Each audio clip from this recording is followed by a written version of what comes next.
When the Republicans can come in and they can get $10,000 checks all day from Raytheon, Lockheed Martin, the private prison industrial complex, we just need a tax system that actually works for working people. Now I believe we have to fight for $25 an hour. Anybody who fights you on that, I would love to see them go out and live on anything less than $25 an hour. I believe in the right to organize and the right to unionize a workplace. We're going to codify women's reproductive freedom. Every American, no matter what your zip code is, you're entitled to clean air and clean water. I have 3 children, and I pay close to $25,000 a year out of pocket for my family's health insurance plan. I am here with John Padora, a Democrat running to represent Colorado's 4th Congressional District, which is notably the one that Lauren Boebert has jumped into. But before we address that elephant in the room, so to speak, I want to know what you think makes you the right candidate to move Colorado forward in 2024. Sure. So CD4 is a historically conservative district. We haven't elected a Democrat since 2008. Close to 50% of the demographics here is registered unaffiliated voters. So what that says to me from traveling this district for the last year is that there's hundreds of thousands of people that feel disenfranchised from the two-party system. I've had numerous conversations with Republicans, Democrats, and independent folks that people are kind of shifting away from the two-party paradigm quite a bit. So it's going to take an unconventional Democrat like myself to be able to win in this district. What sets me apart from everybody else is my blue collar background, my over a decade of grassroots political organizing experience, my criminal justice advocacy work that I've done at the state, county, and the federal level, and the fact that I grew up in a conservative rural area of America, and I know how to connect with a lot of these folks. I think that that's something that some of the other candidates are seriously lacking. Definitely, yeah, those are some good strengths to have. Before we get into some of the specifics on your platform, just to get it out of the way, like I said, Lauren Boebert has moved over to run into your district. So I want to know briefly, what do you think of kind of her brand of politics? And then how do you battle against that sort of, not only the chaos she represents, but the name recognition that she does bring? Yeah, so she does bring name recognition with her, but she also brings bad brand recognition. There's a lot of conservative people here who are incredibly turned off by her choices that she's made and by her semantics. She's a tough one to run against because, she has the money, she has the national recognition and things like that, but she doesn't belong here. She doesn't live in this portion of the state. She showed up a couple months ago to run for office. She's a carpetbagger. She has no community-based connections whatsoever. We battle her brand of extremism by reaching out to the moderate Republicans, to the unaffiliated folks, and just letting them know that we're the antithesis of everything that she is. Every type of family value that she claims to embrace, myself and my campaign actually openly embrace. Like, we have a very tight-knit family. We're very prevalent within our community. We take our kids to social gatherings. We're not, out getting arrested the way that they are. We're not having domestic disputes the way they are. We're not acting the way that she was when we go to the theater. So I think that we just really have to contrast ourselves as being the anti-Boebert. Definitely. And being in the community and now campaigning and speaking to voters, traveling around the district like you spoke to, what is kind of the main issue that you're hearing from voters? And what would you do to kind of tackle that or address it head on? Sure. So a lot of people are just really focused on kitchen table issues. A lot of people are concerned about affordable housing. Senior citizens here in Colorado are being driven out of their homes because their property taxes are increasing 250%. And then younger folks under 40 can't even afford to buy a home and can't even afford rent. We need some type of housing bill at the federal level that revokes Wall Street's ability to be able to come in and swallow and gobble up a lot of these homes and give, working families and young people the chance to actually buy a home and develop some equity and buy into the American dream. And then we need to pass tax exemption bills for senior citizens that have been in their homes for decades so that they're not priced out. That's a huge issue. Healthcare is also a huge issue.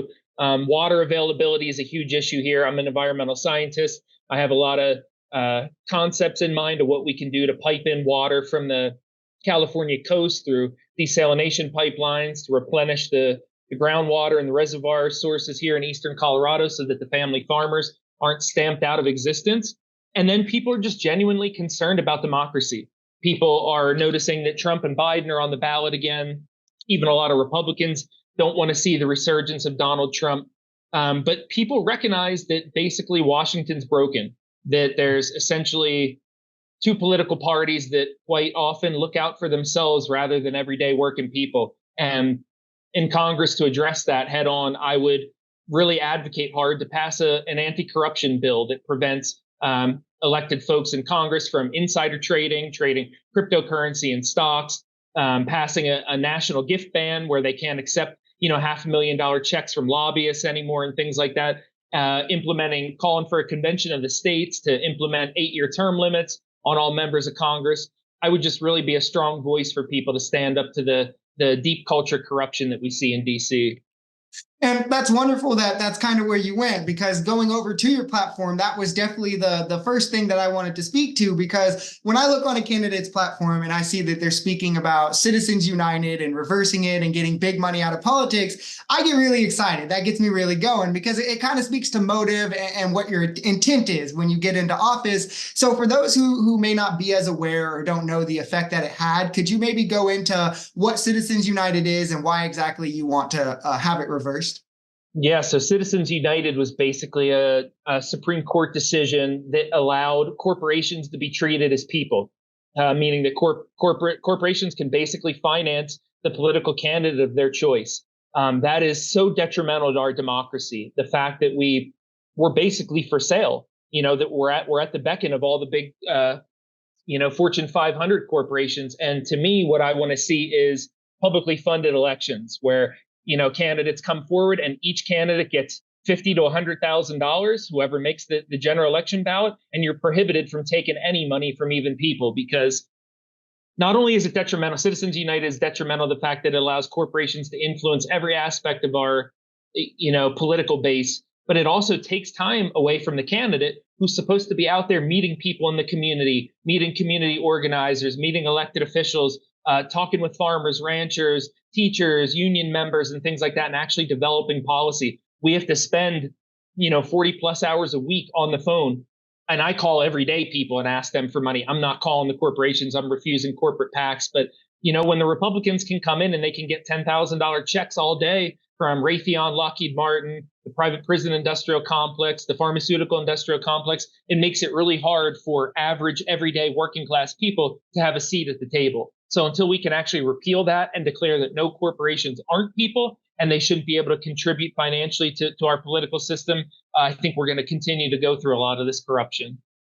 And that's something I try to express on my channel a bunch too, is it's hard to really get politicians who are going to do the things that they're going to say, like, oh, we're going to go at big oil, when big oil is one of their biggest donors. They're never going to go against those things. That's where their interest lies. And same with like things like climate change and such as, which I did want to ask you about. How important to your campaign is climate change, and what measures will you go through to ensure that clean air and water and stuff like that stays in Colorado?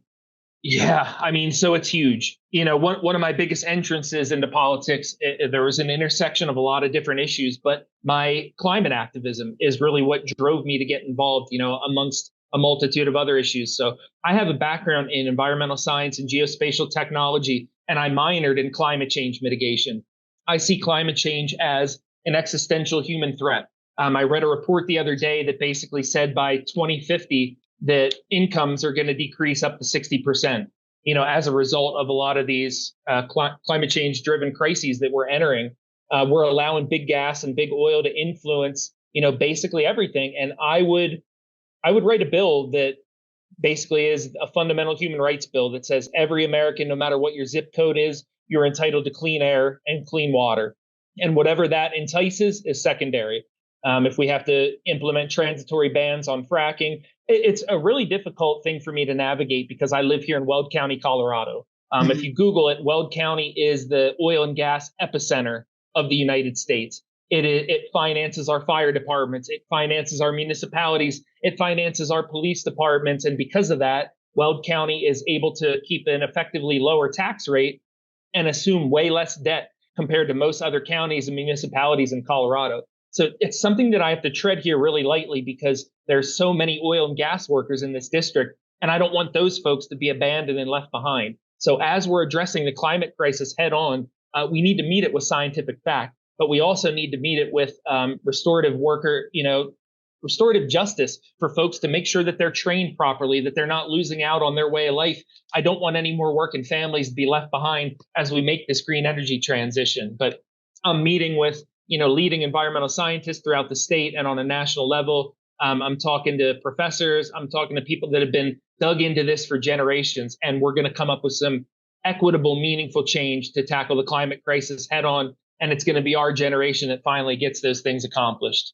And that's very exciting to hear. It's definitely work that needs to get done. And we need more people in Washington that are ready to be proactive and not reactive to these measures. I want to ask you, because in legislating, as you know, obviously making the bills and these things are half of the job. The other half is getting the necessary votes. And with Republicans, a lot of them not even believing climate change or straight denying it. What is kind of the sell, or how do you reach across the aisle and get Republicans on board with these kinds of measures?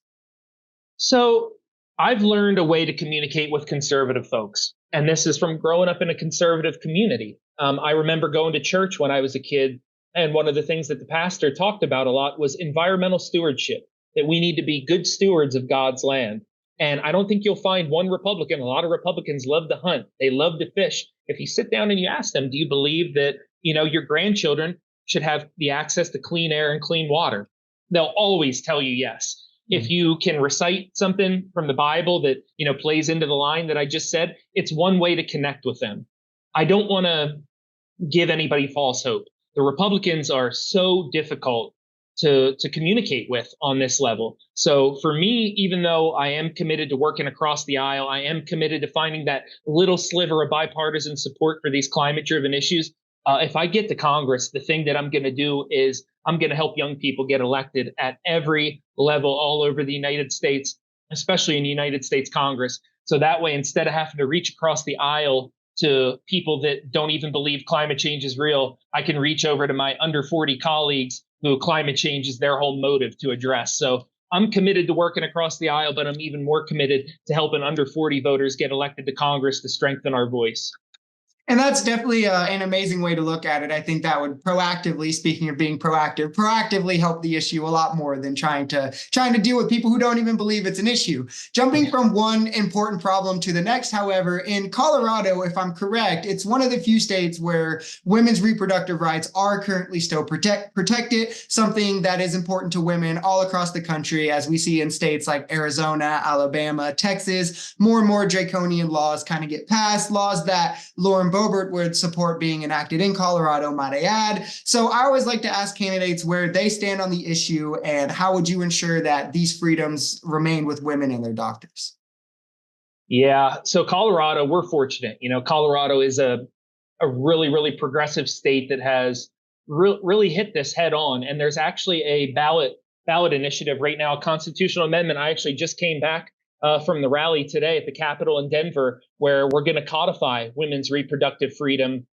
They collected enough signatures, and it's going to actually enshrine it into the state constitution that'll say no Supreme Court or federal legislation will ever be able to upend, every Coloradan's right to reproductive freedom. And I think that Colorado is really a leader. We're a leader at the state level. We're a leader at the national level. But that leaves a lot of unprotected people in Tennessee, in Kentucky, in Alabama, in Missouri. And I basically just believe that no politician has the right to tell any woman or person what they can and cannot do with their own bodies.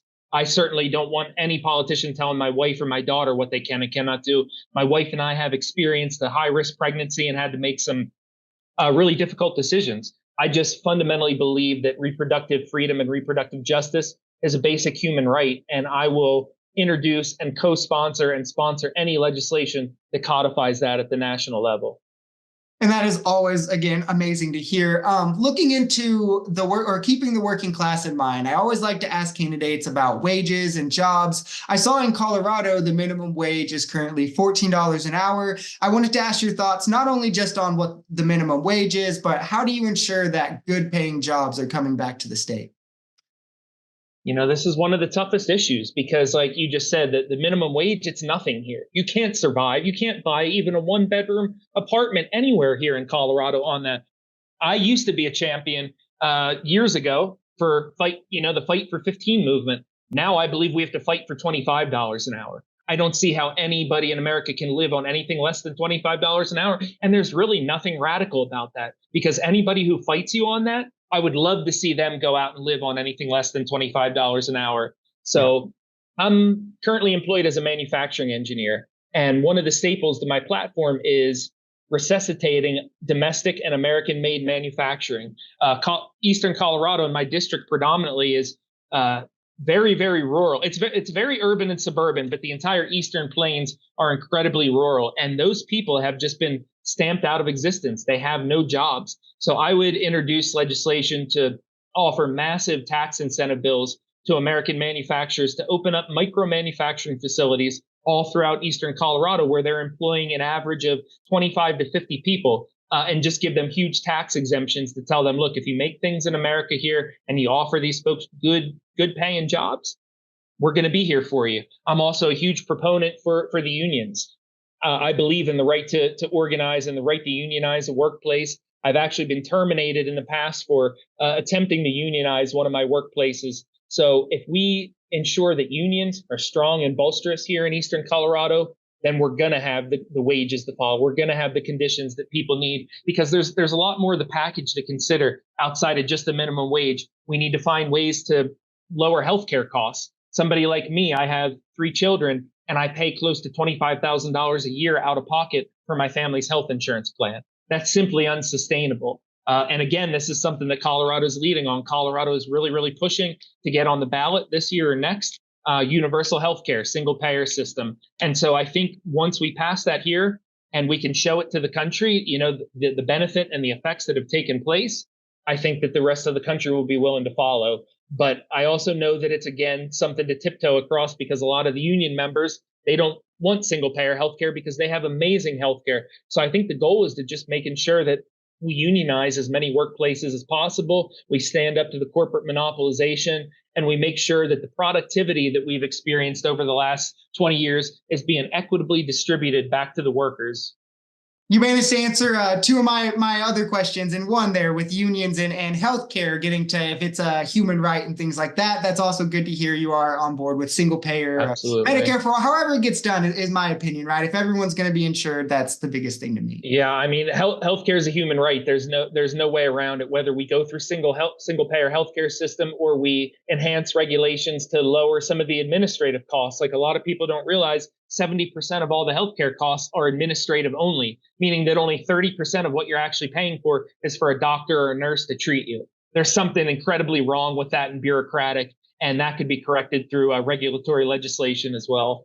Yeah, and I'm not going to muddy the waters too much, I guess, into getting into healthcare, but that's something I cover a lot on my channel too. America pays 8 times what countries that have single payer healthcare in administrative costs, because of all the different buyers and payers we have on the insurance. So if we made that less complicated, there would be less costs for everyone. So jumping over to taxes, that's something you spoke briefly on at the beginning, and I saw it was listed on your platform. I'm a staunch defender of taxes on my channel, but also being sure it's the right people being taxed and people are paying their fair share, really. When I looked into Colorado, I saw that you guys had a hybrid but mostly regressive tax structure, where the top 1% currently pay lower percents in sales and property tax than the bottom 20% do. So I wanted to ask, what are your plans to ensure that while the working class aren't paying the brunt of infrastructure, that these kind of social programs aren't becoming underfunded?